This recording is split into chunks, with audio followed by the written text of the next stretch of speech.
ನಮಸ್ತೆ ವೀಕ್ಷಕರೇ, ನ್ಯೂಸ್ ಪ್ಲಸ್ಗೆ ಸ್ವಾಗತ. ನಾನು ತೇಜಸ್ವಿನಿ. ಮೊದಲಿಗೆ ಈ ಕ್ಷಣದ ಹೆಡ್ಲೈನ್ಸ್.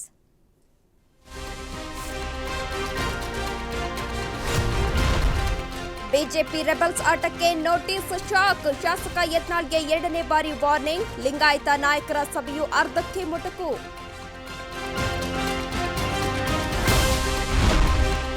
ಸಂಸದ ಸುಧಾಕರ್ ಮುನಿಸು ಶಮನಕ್ಕೆ ವರಿಷ್ಠರ ಎಂಟ್ರಿ. ಚಿಕ್ಕಬಳ್ಳಾಪುರ ಬಿಜೆಪಿ ಜಿಲ್ಲಾಧ್ಯಕ್ಷರ ನೇಮಕಕ್ಕೆ ತಡೆ. ವಿಜಯೇಂದ್ರ ಆಪ್ತ ಸಂದೀಪ್ ರೆಡ್ಡಿಗೆ ಶಾಕ್. ರಾಜ್ಯ ಕಾಂಗ್ರೆಸ್ನಲ್ಲಿ ನಿಲ್ಲದ ಕೋಲ್ಡ್ ವಾರ್. ಡಿಸಿಎಂ ಡಿಕೆಶಿ ವಿರುದ್ಧ ಕೆರಳಿರುವ ಹಿರಿಯ ಸಚಿವರು. ದಲಿತ ಸಮಾವೇಶ ಮೂಲಕ ಶಕ್ತಿ ಪ್ರದರ್ಶನಕ್ಕೆ ಸಜ್ಜು. ಸರ್ಕಾರ ರಾಜ್ಯಪಾಲರ ನಡುವೆ ಮುಂದುವರೆದ ಸಂಘರ್ಷ. ಯಾವುದೇ ಬದಲಾವಣೆ ಇಲ್ಲದೆ ಸುಗ್ರೀವಾಜ್ಞೆ ವಾಪಸ್. ಮೈಕ್ರೋ ಫೈನಾನ್ಸ್ ಆರ್ಡಿನೆನ್ಸ್ ವಾಪಸ್ ಕಳಿಸಿದ್ದ ಗವರ್ನರ್.